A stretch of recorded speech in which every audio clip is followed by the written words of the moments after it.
কিভাবে আপনি এবং আমি রমাদান মাসের এই পুরো সময়টাকে ইফেক্টিভলি কাজে লাগাতে পারবো, যাতে করে এই উদ্দেশ্যগুলো অ্যাচিভ করা যায়। উদ্দেশ্যগুলো মাথায় রাখবো।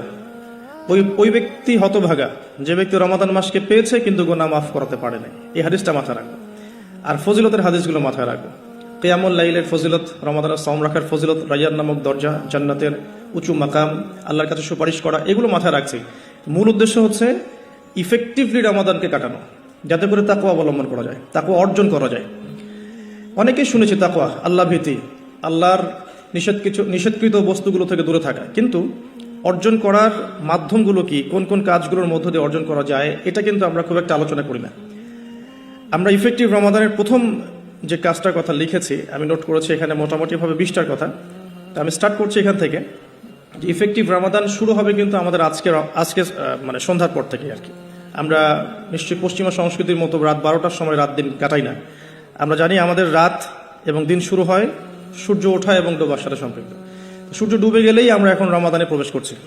আমরা দোয়া করি আল্লাহর কাছে, আল্লাহ পাক যেন আমাদেরকে সুস্থ শরীরে রমাদানের সমস্ত সওমগুলো রাখার তৌফিক দান করেন এবং রমাদান মাসটাকে ইফেক্টিভলি কাটানোর তৌফিক দান করেন। আমরা আমাদের চেষ্টাগুলো অব্যাহত রাখবো, বাকিটা আল্লাহ রাব্বুল আলামিন কবুল করার মালিক।